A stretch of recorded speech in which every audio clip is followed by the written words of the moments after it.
Hello friends, ഞാൻ നിഷ. എല്ലാവർക്കും മിഷൈജു ബേക്സിലേക്ക് സ്വാഗതം കേട്ടോ. ഇന്ന് ഞാൻ വന്നിരിക്കുന്നത് ഒരു ആപ്പിൾ കേക്കിൻ്റെ റെസിപ്പിയുമായിട്ടാണ്. ഇത് ചായയുടെ കൂടെയും കാപ്പിയുടെ കൂടെയൊക്കെ കഴിക്കാൻ പറ്റിയ നല്ലൊരു കേക്ക് റെസിപ്പിയാണ് കേട്ടോ. അപ്പോൾ അതെങ്ങനെയാണ് ഉണ്ടാക്കുന്നത് നോക്കിയാലോ. അതിന് വേണ്ടിയിട്ട് ആദ്യം തന്നെ ഒരു ബോൾ വെച്ച് അതിലേക്ക് ഞാൻ 2 മുട്ട പൊട്ടിച്ചൊഴിക്കുന്നു. ഇനി അതിനുശേഷം അതിലേക്ക് ഞാൻ 1 കപ്പ് പൊടിച്ച ശർക്കരയാണ് കേട്ടോ ചേർത്ത് കൊടുക്കുന്നത്. നിങ്ങൾക്കിവിടെ നോർമൽ ഷുഗർ ഉപയോഗിക്കാവുന്നതാണ്. പിന്നെ ഒരു പിഞ്ച് ഉപ്പും കൂടി ചേർത്ത് ഒരു വിസ്ക് ഉപയോഗിച്ച് നന്നായിട്ടൊന്ന് ഇതിലേക്കൊന്ന് കൂട്ടി യോജിപ്പിച്ചെടുക്കണം. ശർക്കരയൊന്ന് അലിയുന്ന വരെ നന്നായിട്ട് മിക്സ് ചെയ്ത് കൊടുത്തതിന് ശേഷം 1/4 കപ്പ് ഓയിലും 1/2 കപ്പ് പാലും കൂടി ചേർത്ത് പിന്നെയും നമുക്കിതുപോലെ മിക്സ് ചെയ്തെടുക്കാം. പിന്നെ അരിപ്പ വെച്ച് ഇതിലേക്ക് 1/4 കപ്പ് മൈദപ്പൊടി ഇട്ട് കൊടുക്കാം. അതിലേക്ക് 1 ടീസ്പൂൺ ബേക്കിംഗ് പൗഡറും കൂടി ഇട്ടൊന്ന് നന്നായിട്ട് അരിച്ചിതിലേക്ക് ചേർത്ത് കൊടുക്കാം കേട്ടോ. എന്നിട്ട് പിന്നെയും വിസ്ക് ഉപയോഗിച്ച് ഇതുപോലെ ഒന്ന് മിക്സ് ചെയ്ത് കൂട്ടി യോജിപ്പിച്ചെടുക്കാം കേട്ടോ. ഇതിവിടെ ഏകദേശം റെഡി ആയിട്ടുണ്ട്. ഇനി ഇതിലേക്ക് ഞാനിന്ന് ചേർക്കുന്നത് ഒരു ഓറഞ്ചിൻ്റെ തൊലി ചിരകിയതും കൂടിയാണ് കേട്ടോ. ഞാൻ ഇതുപോലെ ഒരു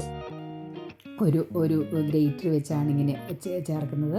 നിങ്ങൾക്ക് വേണമെങ്കിൽ കത്തി വെച്ച് ചെറുതായിട്ട് പൊടിച്ച് ചേർക്കാം. പിന്നെ ഇതിലേക്ക് ആപ്പിൾ മുറിച്ച് വെച്ച്, ഇത് 3 ആപ്പിൾ ഞാൻ അരിഞ്ഞ് വെച്ച് സിനമൺ പൊടിയിലൊന്ന് കോട്ട് ചെയ്ത് വെച്ചതായിരുന്നു.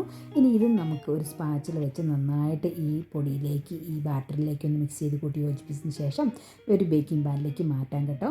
ഞാൻ എൻ്റെ ഓവൻ ഓൾറെഡി പ്രീഹീറ്റ് ചെയ്യാൻ വെച്ചിട്ടുണ്ടായിരുന്നു ഒരു 180 ഡിഗ്രിയിൽ. ഇത് 30 മിനിറ്റ് കൊണ്ട് എനിക്കിവിടെ ബേക്കായി കിട്ടി കേട്ടോ. അപ്പം കണ്ടില്ലേ, വളരെ എളുപ്പത്തിൽ കേക്ക് എങ്ങനെയാണ് ഉണ്ടാക്കുന്നത്. ഇത് വളരെ ടേസ്റ്റി ആൻഡ് ഡെലീഷ്യസ് ആയിട്ടുള്ളൊരു കേക്ക് റെസിപ്പിയാണ് കേട്ടോ. അപ്പോൾ നിങ്ങളെല്ലാവരും ഇത് വീട്ടിലുണ്ടാക്കി നോക്കണം. ഉണ്ടാക്കി നോക്കിയിട്ട് നിങ്ങൾക്ക് ഇഷ്ടപ്പെട്ടാൽ ലൈക്ക് ചെയ്യണം, ഷെയർ ചെയ്യണം.